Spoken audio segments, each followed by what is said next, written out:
رب العالمين اللهم صل وسلم وبارك على محمد وعلى آل محمد اللهم انفعنا بما علمتنا وعلمنا ما ينفعنا وزدنا علما وبارك لنا في علمنا ورزقنا الإخلاص في القول والعمل كاملا وعلما نافعا لا ينسى وتوفيقا دائما وصحة ويقينا وعافية اللهم افتح لنا كل خير اللهم اكفنا بحلالك عن حرامك وأغننا بفضلك عمن سواك آمين يا رب العالمين.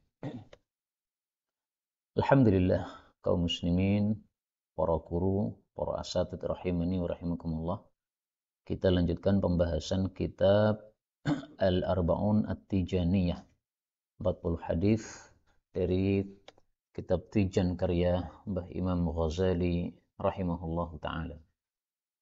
Dan kemarin sudah kita bahas bab yang pertama, bahwasanya beliau menulis judul Syu'abul Iman, itu karena memang isi kitab ini akan membicarakan tentang Mukammilatul Iman atau disebut juga Syu'abul Iman.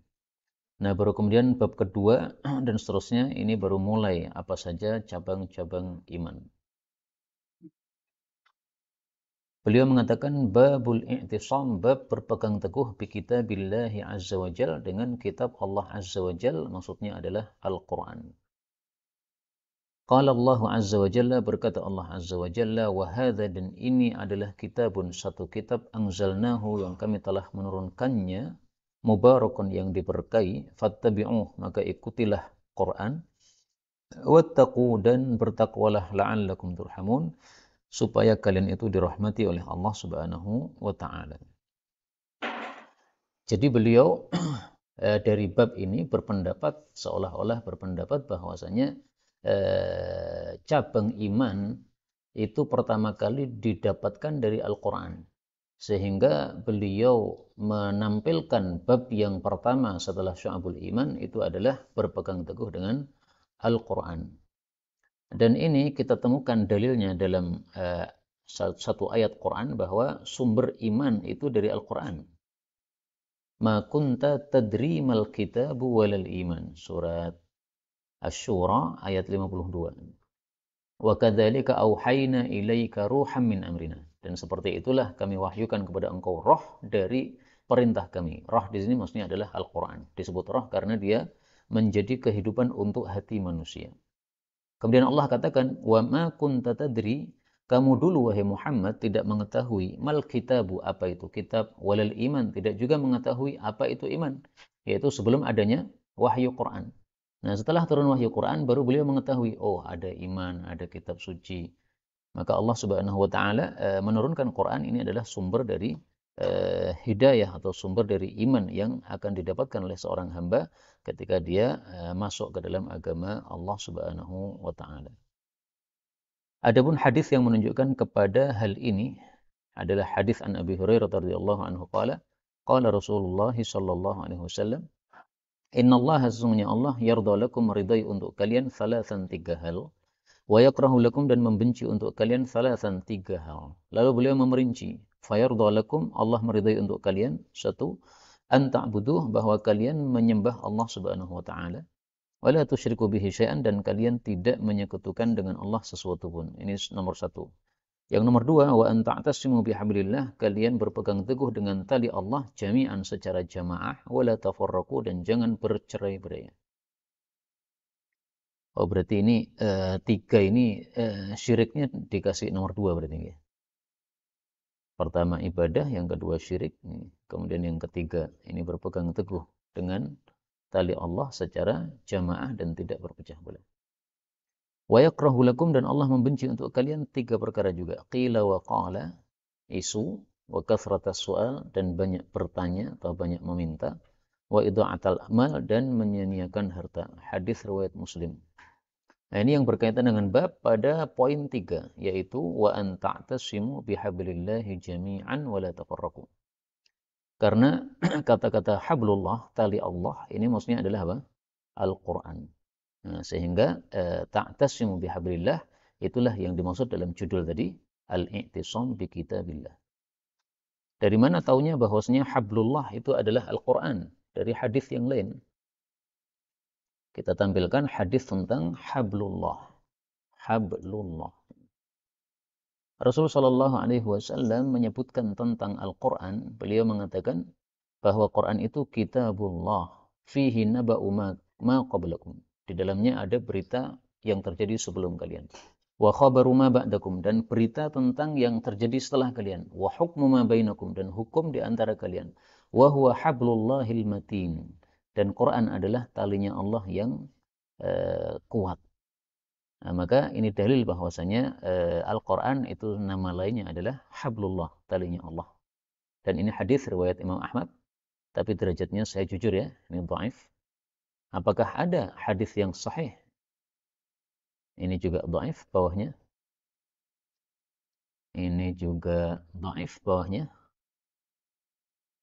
Nah, ini yang sahih nih. Kitabullah, kitab Allah, huwa hablullah, itu adalah talinya Allah. Al-mamdud, yang terulur minas sama'i ilal ardi, dari langit ke bumi. Waalaikumsalam. Ini hadis riwayat Shin itu rumusan untuk Ibnu Abi Syaibah. Waalaikumsalam.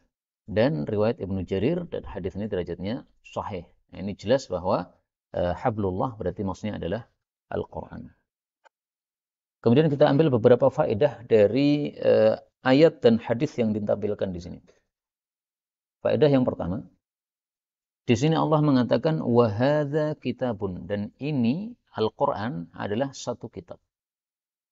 Di sini Allah mengatakan hadza, ini sudah sesuai karena hadza dalam bahasa Arab itu li isyaratil qarib, untuk menunjuk sesuatu yang dekat. Quran kan di depan kita sedang kita baca. Nah, maka berarti nunjuknya hadza. Tetapi muncul pertanyaan ketika kita membaca surat Al-Baqarah. Allah mengatakan alif lam mim dzalikal kitabu. Kok dzalika, padahal kan Quran di depan kita. Dzalikal kitab, kitab itu. Padahal yang dimaksud kitab ini yang sedang kita baca ini Quran. Dzalika kan li isyaratil ba'id, untuk menunjuk yang jauh.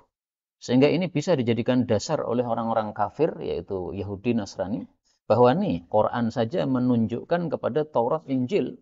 Karena dzalika itu kan yang jauh, berarti yang dimaksud ini Taurat atau Injil. Nah, bisa saja mereka mengatakan begitu. Tapi kita jawab bahwasanya tafsirannya tidak seperti itu. Dzalika untuk menunjuk sesuatu yang tinggi atau yang jauh, itu karena melihat kepada tingginya derajat Quran. Sehingga seolah-olah sangat tinggi jauh, tidak di depan kita. Nah, sehingga ketika Allah mengatakan hadzal kitab, itu karena betul-betul Qurannya di depan kita.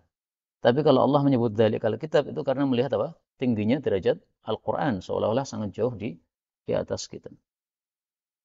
Maka ini tidak bertentangan sama sekali. Kemudian anzalnahu, kami telah menurunkan Quran. Ini kalau akidah Ahlus Sunnah wal Jamaah menunjukkan bahwa Allah itu di atas. Karena kata-kata turun itu berarti dari atas ke bawah. Dan Ibnul Qayyim mengatakan ada 1000 ayat dalam Quran menunjukkan bahwa Allah itu di atas. Ini mungkin berbeda dengan saudara-saudara kita yang mazhabnya Asy'ari, yang mereka berpendapat bahwa Allah itu tidak ditunjuk dengan tempat. Tapi kalau kita Ahlus Sunnah wal Jamaah atau ahli hadis itu mengatakan Allah sebagaimana Allah sifatkan terhadap dirinya sendiri. Allah mengatakan di atas, kita katakan di atas. Di langit, kita katakan di atas langit, kita katakan di atas langit. Dan dalil sangat banyak sekali bahwa Allah di atas langit. Misalnya Allah Subhanahu wa taala mengatakan aamintum man fis sama, apakah kalian merasa aman kepada zat yang ada di atas langit. Ini dalam Quran sudah jelas. Dalam hadis pun juga sangat jelas bahwasanya Allah itu di atas langit. Fiha Allah. Pada hadis tentang Isra Mi'raj, Rasul sallallahu alaihi wasallam mengatakan, bukan yang Isra Mi'raj ini ya, ini tentang roh seorang muslim. Nah, roh seorang muslim itu ketika sudah dicabut, maka dia itu dinaikkan ke langit. Kemudian dikatakan kepadanya, udkhuli hamidatan, masuklah dengan terpuji, gembiralah mendapatkan rahmat dan raihan, sesuatu yang wangi, dan akan bertemu dengan pemelihara yang tidak marah. Fala yazalu yuqalu laha dzalik, tidak henti-hentinya diucapkan itu, hatta yuntaha biha ila sama allati fiha Allah, sampai menuju ke langit yang padanya Allah. Maksudnya Allah di atas langit tersebut. Ini hadisnya sahih, riwayat Ibnu Majah. menunjukkan bahwa Allah di atas langit tidak sebagaimana perkataan teman-teman kita, saudara-saudara kita Asy'ari yang tidak mau mengatakan seperti itu. Padahal hadisnya mengatakan begitu dan Qur'annya mengatakan gitu. Nah, kalau saya yakin ketika Mbah Ghazali masih hidup, itu ya akidahnya sesuai akidah ahli hadis. Sehingga beliau tidak sama dengan teman-teman beliau yang NU misalnya pada masa tersebut ya. Karena NU rata-rata kan akidahnya Asy'ariyah. Nah, sementara ahli hadis ya akidahnya adalah sesuai apa namanya salafus saleh, para sahabat tabi'in dan tabi'ut tabi'in. Kemudian faedah berikutnya, di sini Allah mengatakan mubarak, diberkahi Quran itu. Dan berkah itu definisinya adalah al-khairu al-kathiru ad-daim. Kebaikan yang banyak yang terus-menerus. Itu namanya berkah. Nah, makanya Quran itu berkahnya tidak akan berhenti sama sekali. Kebaikannya sangat banyak. Adapun contoh kebaikan Quran ya sangat jelas ya. Satu huruf mendapatkan pahala 10. Rasulullah SAW bersabda, alifun ashrun, lamun ashrun, mimun ashrun. Iqra'ul Quran, bacalah Quran, fa innakum tu'jaruna alaih, karena kalian akan diberi pahala dengan Quran. Saya tidak mengatakan alif lam mim itu satu huruf, walakin alifun ashrun. Alif itu sebuah 10 pahala.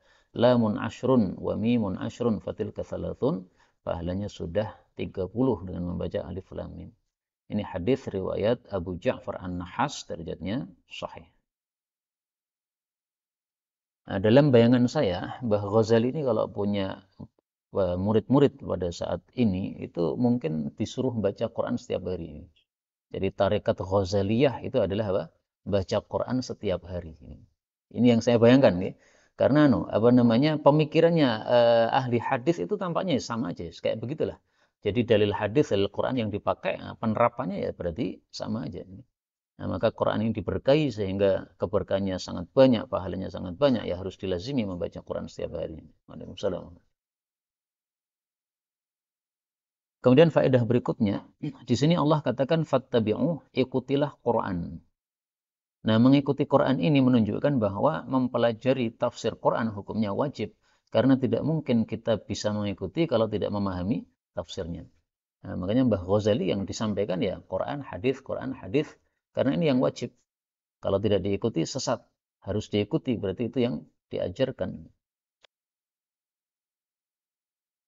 Kemudian dari hadisnya kita ambil beberapa faedah. Faedah yang pertama, Abu Hurairah.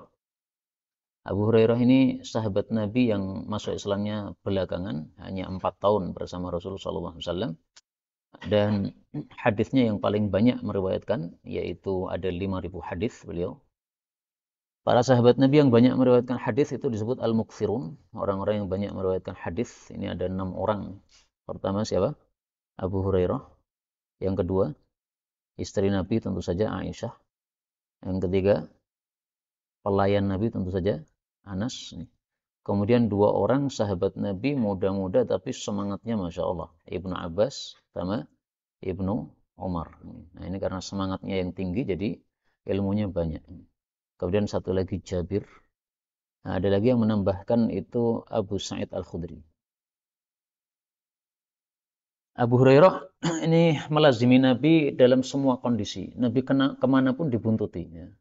Mohon maaf, sampai Nabi misalnya ke belakang, dibuntuti oleh Abu Hurairah. Pokoknya kemanapun dibuntuti sehingga hadisnya sangat banyak. Aisyah istri Nabi jelas kalau hadisnya banyak. Anas pelayan Nabi 10 tahun jelas kalau hadisnya banyak. Ini Ibnu Abbas, Ibnu Umar ini memang 2 orang ini semangatnya mempelajari ilmu sangat dahsyat sehingga wajar kalau hadisnya banyak. Nah, tambah satu lagi Jabir sama Abu Sa'id Al-Khudri. Berarti totalnya berapa ini? 7. Ada 7 orang. Nah, sebagian tidak menambahkan Abu Sa'id. Nah, kemudian mukfirun ini kebalikannya adalah al-muqillun. Orang yang sedikit hadisnya. Kalau mukfirun ini kategorinya harus di atas 1.000 hadis. Baru disebut mukfirun. Kalau mukillun berarti ya hadisnya sedikit.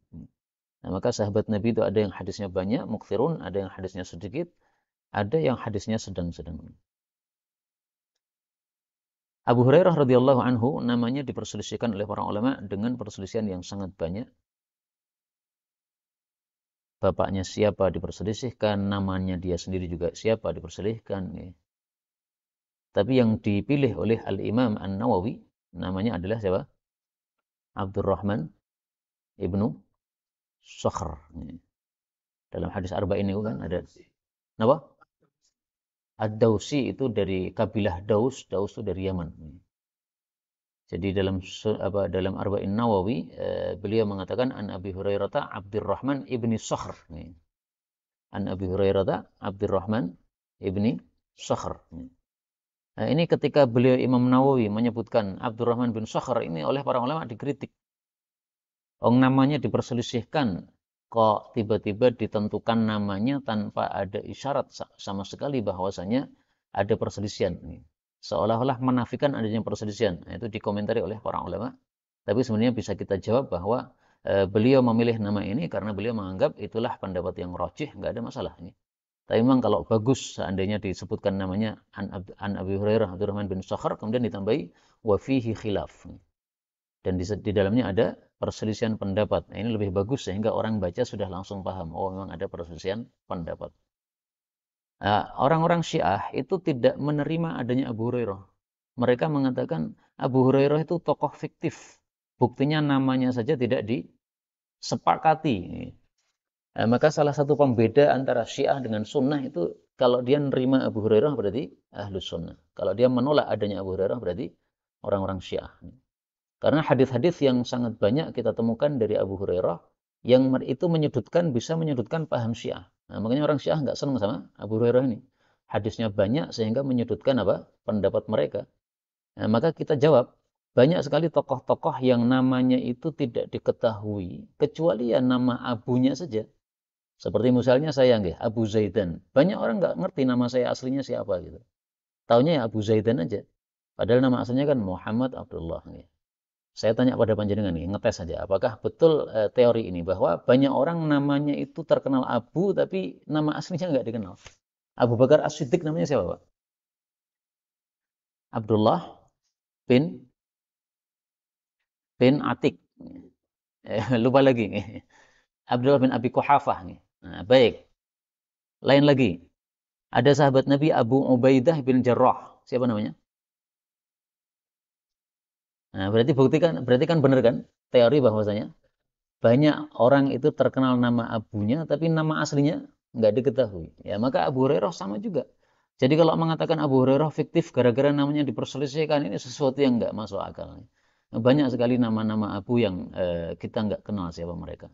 Kalau Abu Ubaidah ini namanya Amir bin Jarrah, tapi Jarrah ini adalah kakeknya. Jadi Abu Ubaidah Amir bin Ubaidillah atau bin siapa lupa saya, kemudian bin Jarrah. Nah, maka ini sekadar tambahan bahwasanya kita ahlu sunnah wal jamaah kita menerima Abu Hurairah. Ribun, disimpan gimana? Oh, kenapa namanya nggak disebutkan? Ya, tapi kan faktanya seringkali orang itu sudah terlanjur terkenal dengan nama kunyah sehingga nama aslinya malah nggak terkenal. Bukan karena keinginan dia, tapi fakta yang terjadi. Ya seperti saya disebut Abu Zaidan, padahal nama saya bukan Abu Zaidan. Tapi sudah terkenalnya begitu ya sudah. Dan saya tidak menghendaki, saya pengennya nama saya yang asli hilang, enggak pernah. Tapi faktanya begitu hilang. Faktanya orang nggak ngerti. Kemudian faedah berikutnya, ini termasuk kecerdasan Nabi dalam pengajaran karena beliau ketika menyebutkan jumlah menyebutkan suatu pelajaran kalau ada hitungannya itu disebutkan duluan. Salasan ada 3, salasan ada 3. Nah kalau orang sudah disebutkan jumlahnya dulu kan dia pasti perhatian. Ada 3 nih dihitung 1, 2, 3.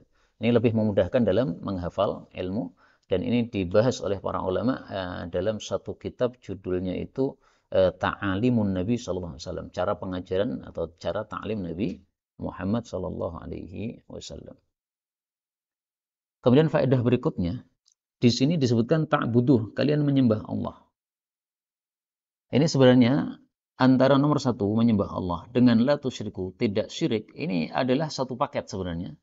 Sebagaimana perkataan Ibnu Abbas, dia mengatakan Setiap kata-kata ubudullah atau sembahlah Allah dalam Quran itu artinya adalah mengesahkan Allah.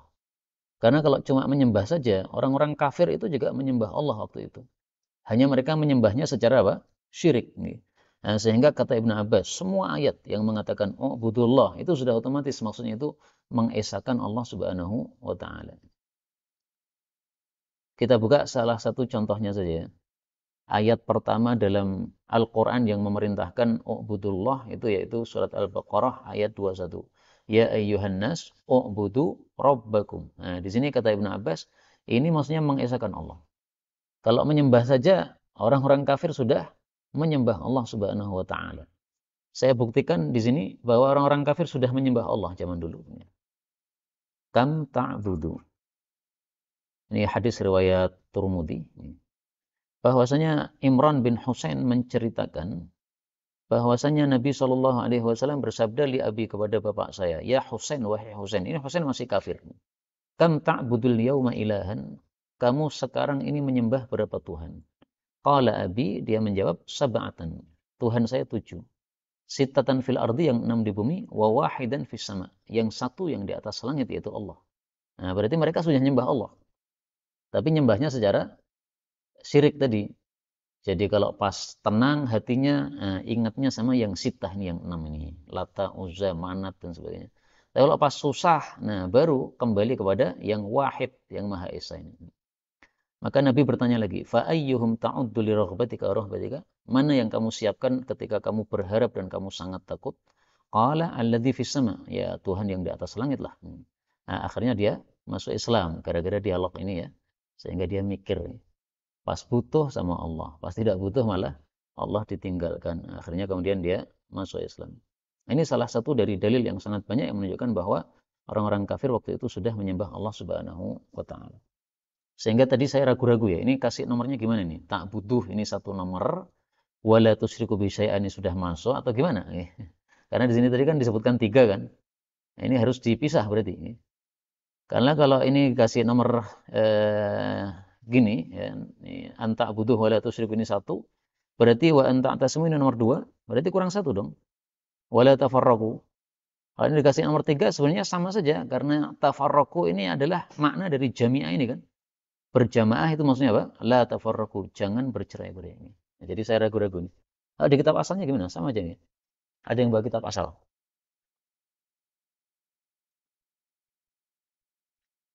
Apa? Waan? Oh, ada itunya. Nah, kok bisa gini ya, saya salah ini berarti. Wa antana sahu tunasihu tuh. Mana, Pak? Wa antana sahu. Oh ya ya ya. Ini salah ini. Mestinya tunasihu nih. Wa antunasihu man wallahu Allahu amrakum. Wa antunasihu man wallahu Allahu amrakum. Pun. Jadi ini sudah pas. Ini nomornya berarti sudah benar nih. 1 menyembah Allah dan jangan syirik, ini nomor 1. Ta'tasimu bihablillah jami'an wa la tafarraqu, ini nomor 2. Kemudian nomor 3 ini, wa antunasihu. Kalau di situ tanasahu salah ya. Ini mestinya tunasihu. Tunasihu mestinya. Tunasihu karena dia perlu fa'il, Pak. Perlu maf'ul. Kalau tanasahu itu enggak perlu maf'ul. Nah, yang terjemah sudah diperbaiki belum? Itu katanya yang anu toh, tanah apa namanya? Tulis tangan dari yang tanasahu. Oke. Fadhil. Monggo. Yang cetakan terakhir masih tanasahu, Pak, atau sudah tunasihu? Tanasahu ya.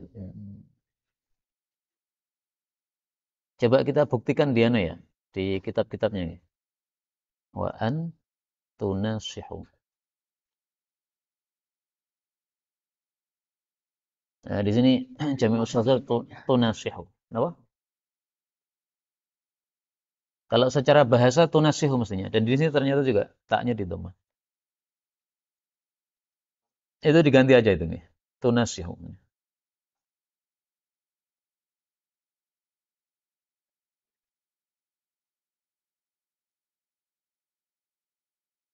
Baik, sudah jelas ya.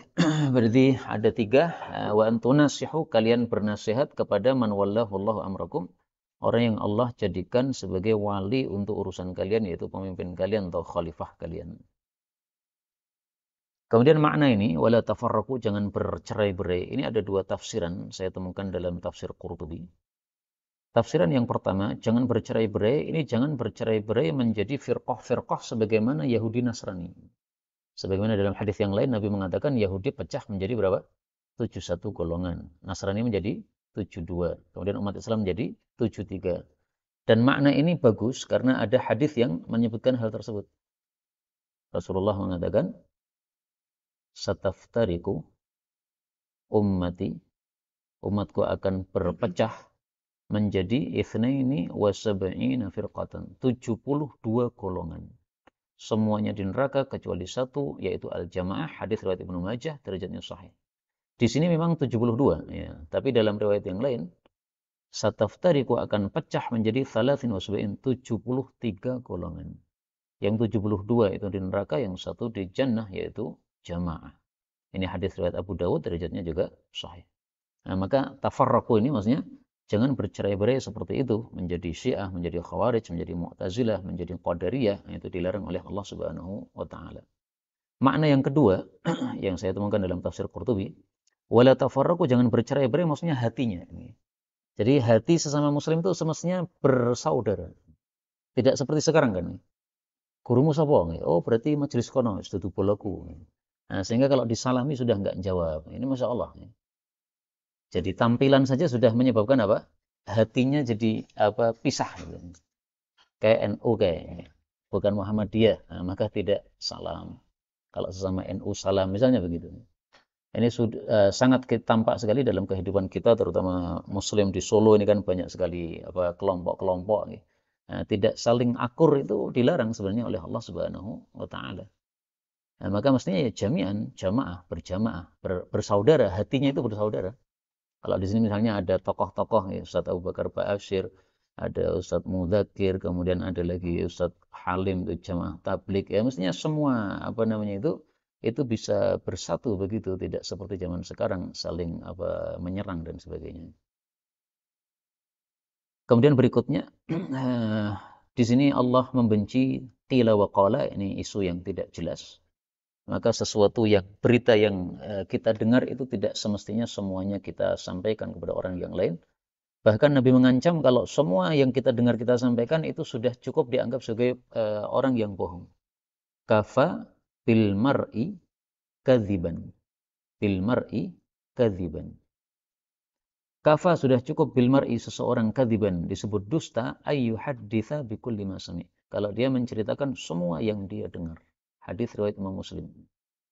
Dan ini tampaknya untuk masa sekarang sering terjadi nih, Pak. Kita baca WA langsung, wah HP sebar. Wah HP sebar. Nah, ini padahal belum jelas apakah benar atau tidak. Mestinya dicek dulu benar atau tidak. Kalau sudah benar dipikir lagi apakah pantas disebarkan ataukah tidak.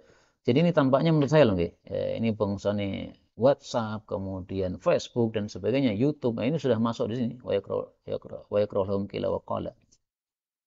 Kemudian kathratas soal, ini ada 2 tafsiran, banyak meminta atau banyak bertanya. Ini banyak meminta berarti minta duit orang. Nah, ini tidak pantas, minta semestinya kepada Allah Subhanahu wa taala. Wa idza sa'alta fas'alillah. Atau maksudnya banyak bertanya, yaitu banyak bertanya yang tidak diperlukan. Maka kalau kita tafsiri banyak bertanya, itu sesuai dengan kalam Allah dalam Al-Qur'an. La tas'alu an asya'a in tubdalakum tasukum. Surat Maidah ayat 101. Wahai orang-orang yang beriman, janganlah kalian bertanya tentang banyak hal yang jika dijelaskan kepada kalian malah kalian susah sendiri. Nah, dicontohkan oleh para ulama, seorang sahabat Nabi yang tanya, ya Rasulullah, saya di mana nanti kalau di akhirat? Maka Nabi mengatakan, kamu di neraka. Nah, malah susah sendiri kan. Seandainya nggak bertanya, malah dia nggak tahu, malah dia beramal terus. Tapi karena sudah tahu di neraka, udah jadi malas beramal.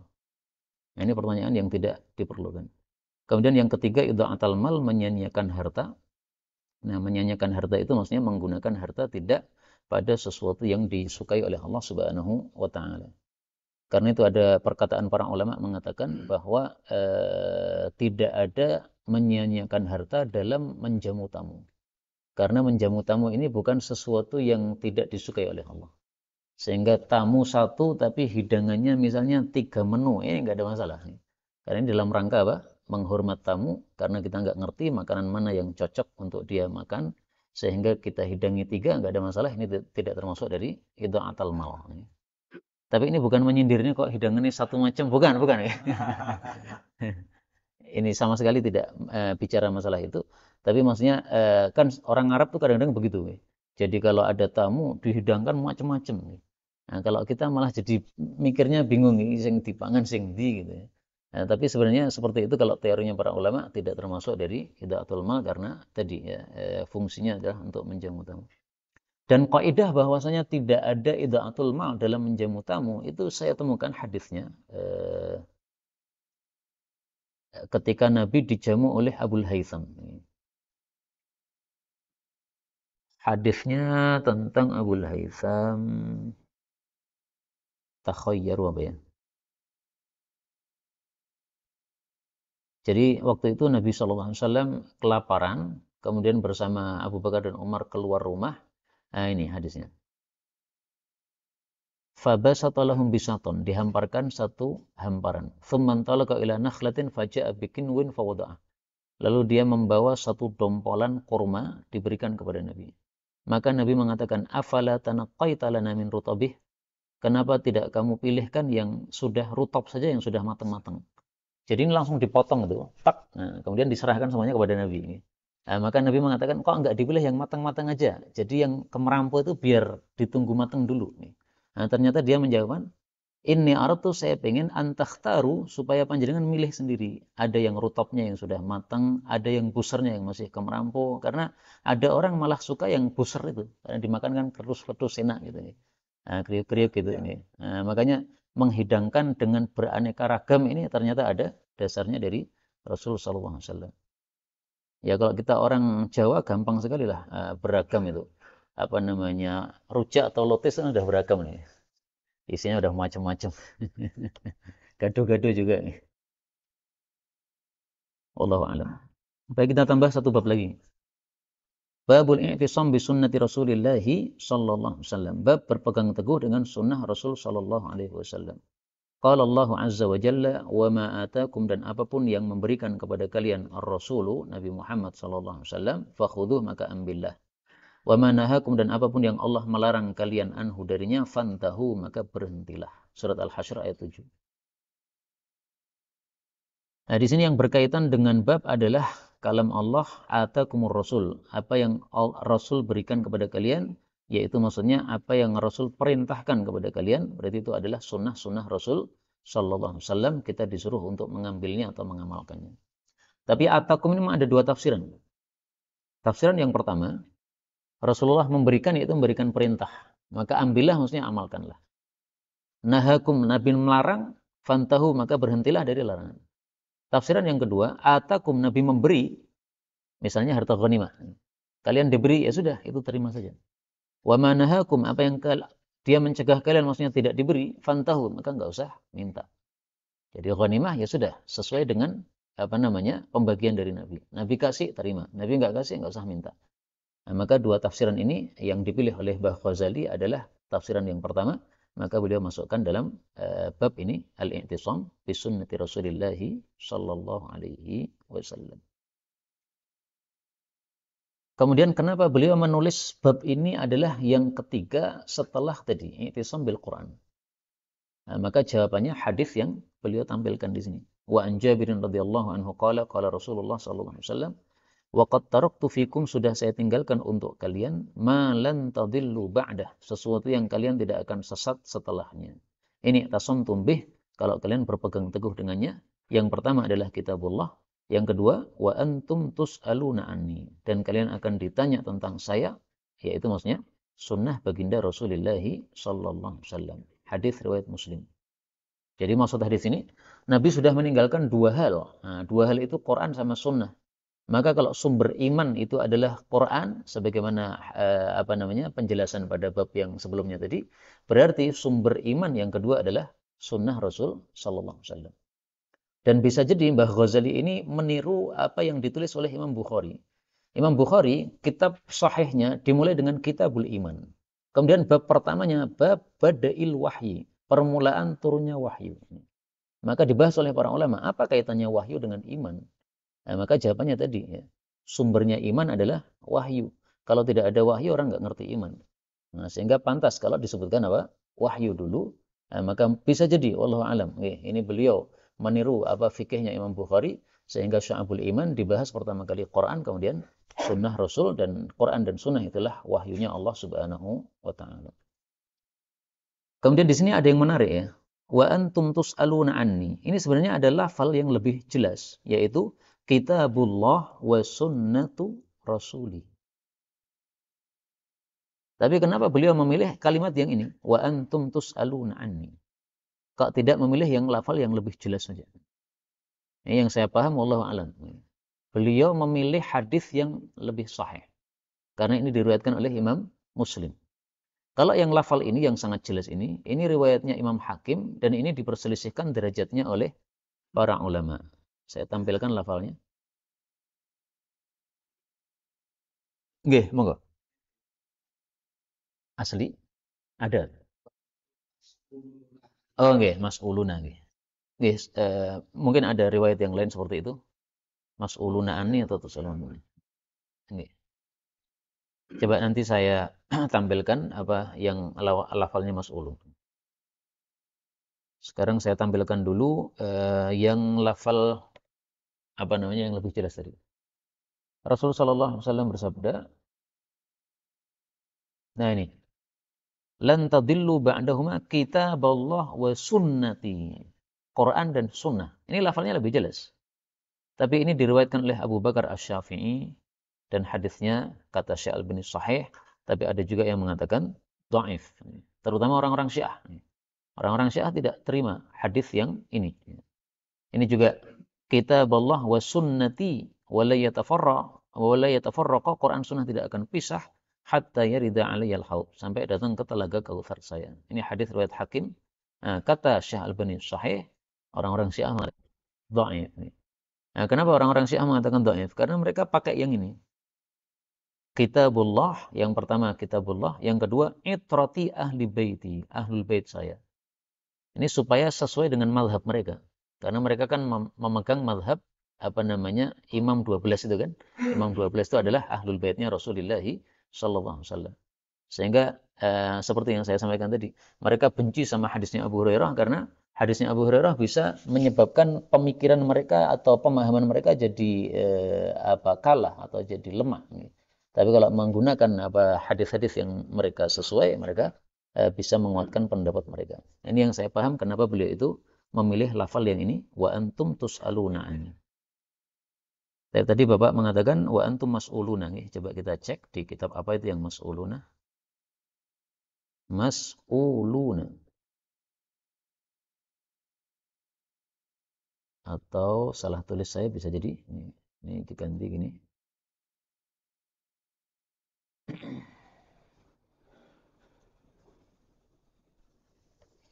Ada Pak itu yang mas'ulun riwayat Ibnu Majah. Juga riwayat Abu Dawud. Kalau yang tus'alun ya. Tus'aluna anni. Kalau yang tus'aluna anni itu yang riwayat Imam Muslim. Nah, saya ini ngambilnya yang riwayat Imam Muslim sehingga saya pakai tus'aluna anni. Jadi ini karena saya meringkas dan mengubah sebagian isi sehingga ya wajar kalau ada sedikit-sedikit perbedaan, tapi maknanya tidak akan berubah sama sekali. Nah, ini seandainya kitab ini dikasih komentar oleh cucu beliau, cakep gini. Jadi misalnya nih mas'ulun, ya, kemudian kasih komentar wa hadza lafdhu. Siapa tadi? Ini lafalnya Abu Dawud, lafalnya Ibnu Majah, lafalnya Tirmidzi gitu. Gitu Pak Mal ya. Jadi apa namanya? Allaqahu gitu. Ditaklik oleh Hafidhul Muallif. Cucunya penulis. Masya Allah, cakep gitu.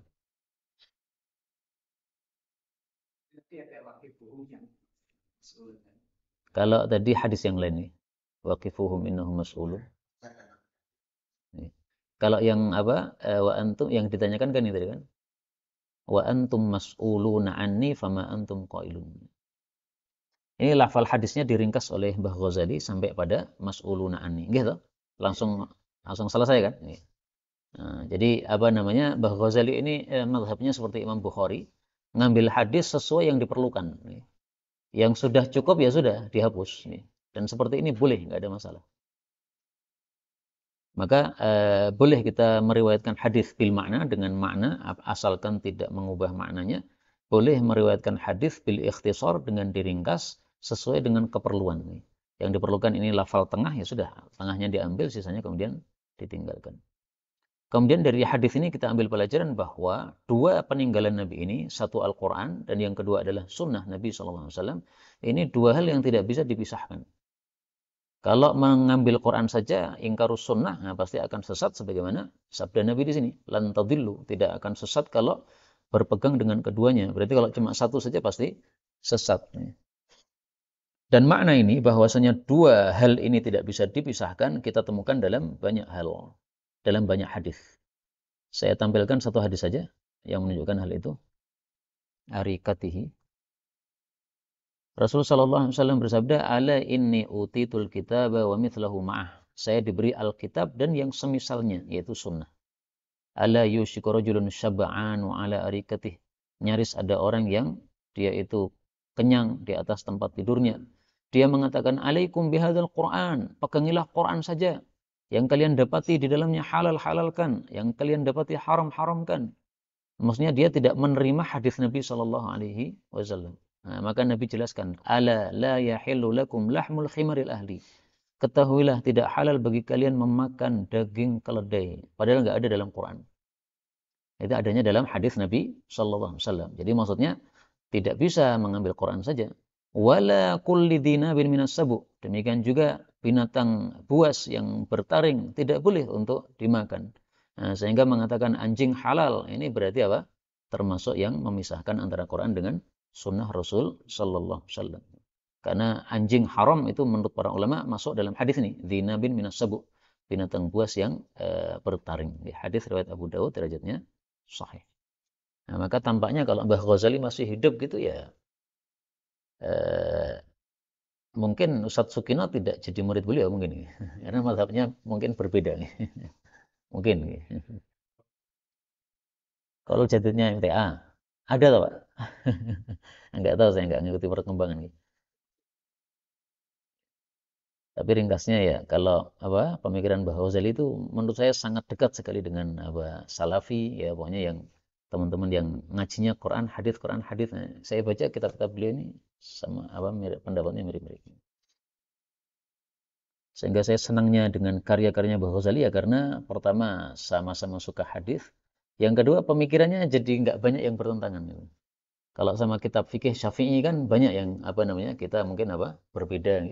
Mereka kunut, kita tidak kunut, nah jadi kurang nyaman aja. Sudah 45 menit kita bicara, sisa waktu kalau mau didiskusikan monggo dipersilahkan.